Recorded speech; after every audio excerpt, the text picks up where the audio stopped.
How do you respond to those in this country who run our elite schools, who write our textbooks, the evil is not within us but outside of us, like in a person who has a handgun or social economic created conditions, that it is otherwise? Those who write all the textbooks that end up in our elementary education schools do not hold a Judeo-Christian worldview anymore, and that our evil is in the streets. It's people who are poor because of people oppressing them, not so much something that comes from within a person.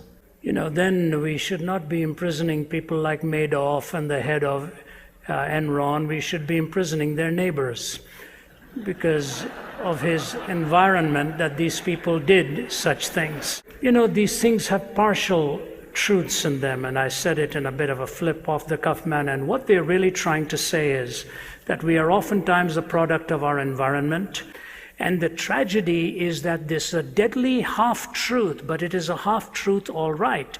It is your environment and your upbringing has an awful lot to do with this. And so you watch the movies in our time.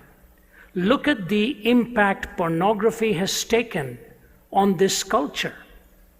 I'm dealing with it with young men all the time as I travel, and it is a horrific thing to be trapped by, because what it actually does is destroy personhood in the process and makes you pursue a feeling rather than even a person, because no one person can ultimately bring you the happiness. It's a feeling that you're in search of, and it'll never be parked in that feeling all the time. So the environment that is conditioning our minds is taking a heavy toll. But what is conditioning the environment? Are these minds also cumulatively just the product of all kinds of ideas? Does nobody ultimately have to take any responsibility? There was a great case in India recently, and in that case the head of a large IT company, one of the largest, which is actually called Satyam, which actually in that language means truth. But they were fudging on their books, they were cheating in billions of dollars. And finally he was caught, and he's in jail now. And here's what he said: "My problem is this.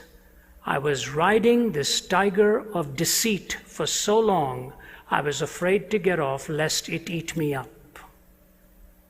It was not his environment.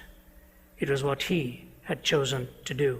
So ultimately we have to have responsibility individually, not just blame the society on it. Otherwise, next thing you do, you're pushing your neighbor off a cliff because your mother didn't let you push your oats off your tray when you were a little boy, or something like that. This kind of ad infinitum reasoning, if you take away responsibility, you actually take away the possibility of any court of law dealing with any act in any nature if it is always someone else's fault.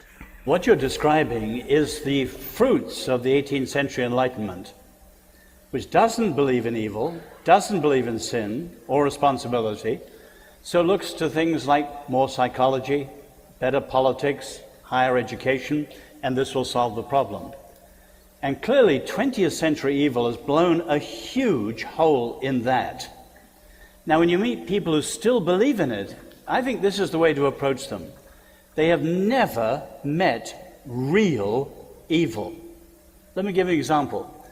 The great poet W.H. Auden came to faith through meeting evil. He was a socialist, an atheist, and a left-wing radical who'd fought on the Republican side in Spain in the Civil War, came to America to escape Nazism. But one evening, watching a documentary in New York, saw Hitler's troops entering Poland, bayoneting women and children. And most of the German audience were on the side of the Nazi stormtroopers and cried out in the darkness, kill them, egging them on.